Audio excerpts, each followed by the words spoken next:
opportunity to do the necessary investments and to have more than 2% of GDP invested into defense now, and we will be able to continue, but this fund ends in 27.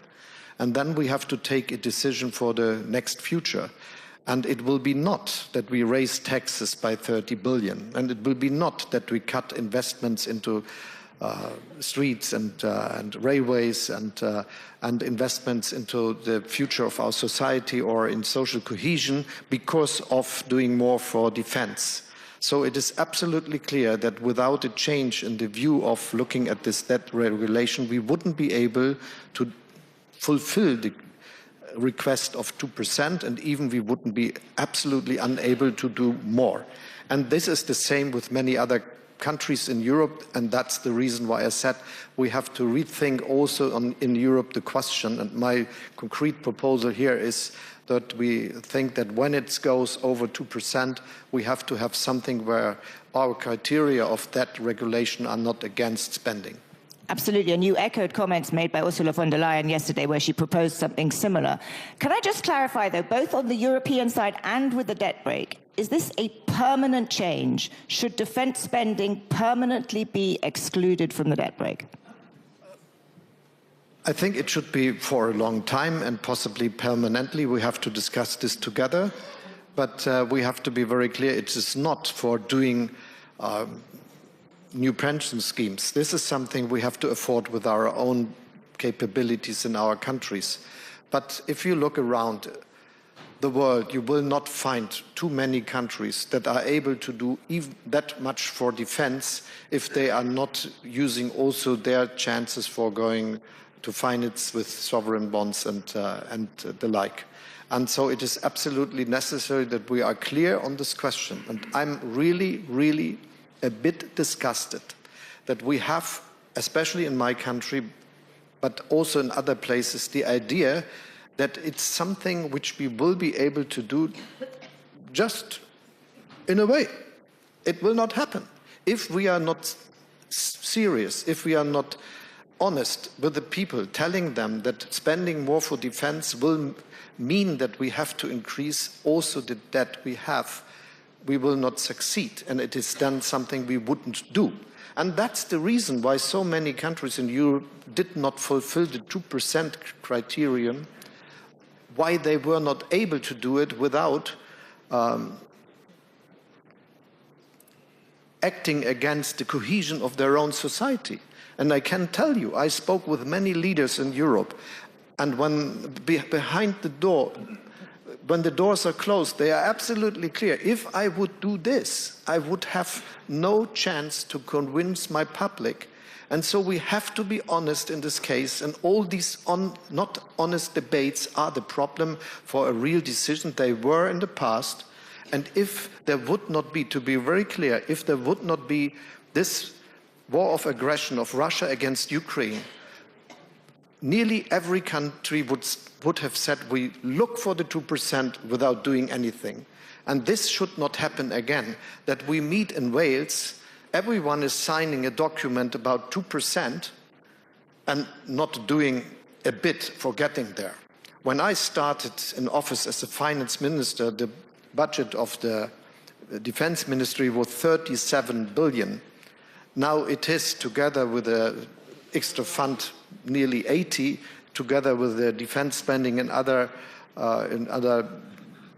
resource like foreign office and so on, it is 90 that we spend. So what sort of an increase we had in the past, we would not have been able to do this without the extra fund, and we will not be able to do it without extra debt.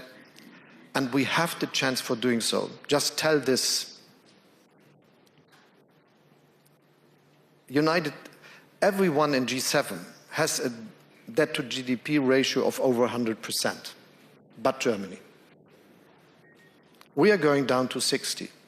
United States are above 120. Italy is above 140. Japan is above 200 something. So that's the reality we are facing. We have the strength, we have the power, and we have the economic capabilities to do what is necessary. That, you've put this very starkly and very clearly, and I think it's a very strong argument you make that politicians have not leveled with their publics. Have you done enough to level with the German public, perhaps before today? Because do you think the German public is ready for the scale of defense increased spending that you say is necessary? Yes, I think so, because there is a broad support for all those saying we should do more. But there is a reason why it did not happen in the past, and this is what I explained.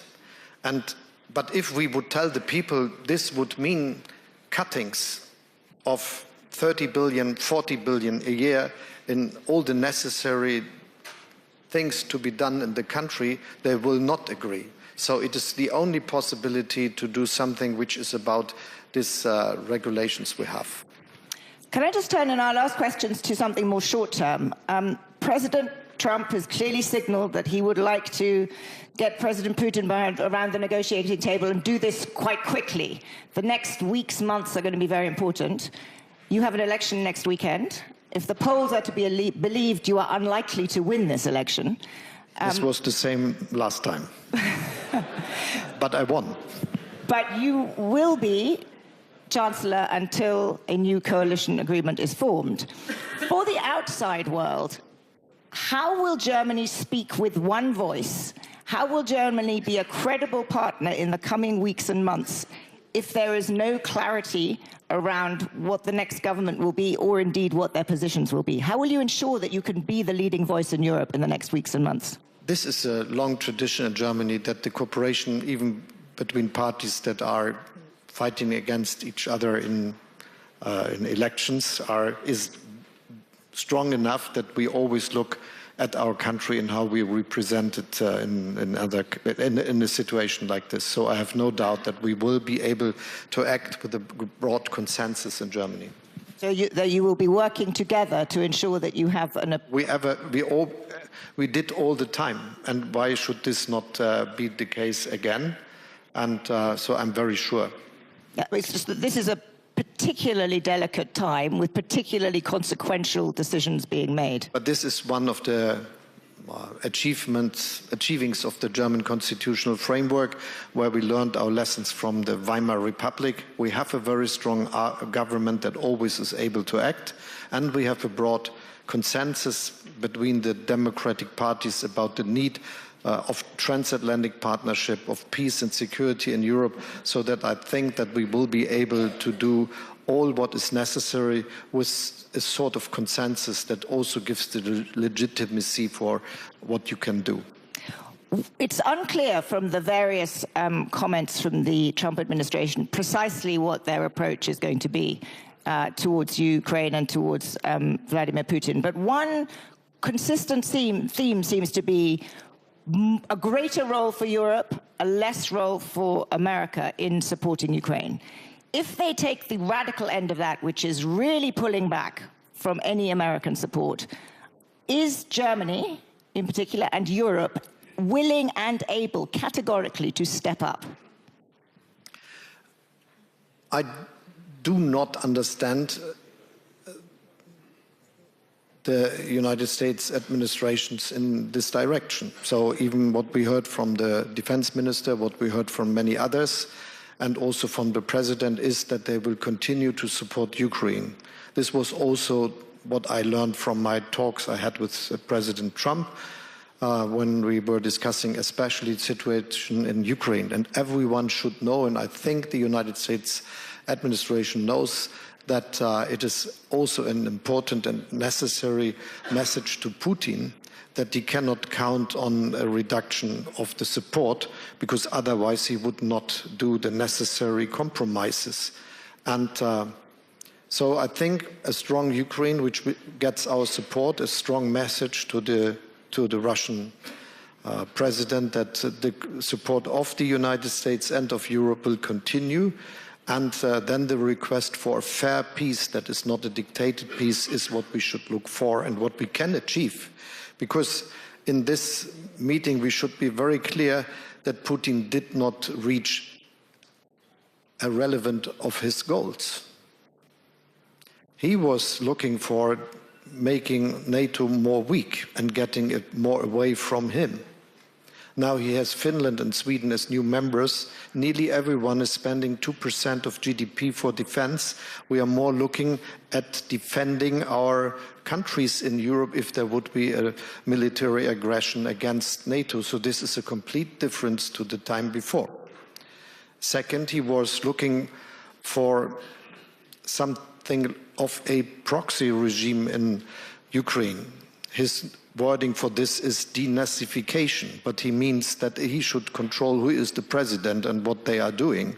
This will not happen. Ukraine is now a strong democratic nation on the path to the European Union, which we opened and which is merit-based, but is a path where they can get to the end and be member of the European Union. And the third is what he always mentions also in the phone calls I had with him, a completely demilitarized Ukraine. But the truth is that Ukraine now has nearly 1 million soldiers under weapons, if you count all together that are relevant for the battlefield, that they are well equipped, or could be better, but they are really equipped by Western munition, arms and all the kind. And because of this, it's absolutely clear that a post-war Ukraine would have a very strong army. But this leads me to the question, what we could get for guaranteeing that Ukraine will not face the next war with Russia some years later? And my view is the first of all is a strong army of Ukraine, which will be over their size of their economy, which they could not afford from the strength of their own economy. So there will be a responsibility in the post-war times for Europe and for the United States and for the international partners and friends of Ukraine to make this happen. And all the sort of security guarantees we give should be designed from this basis.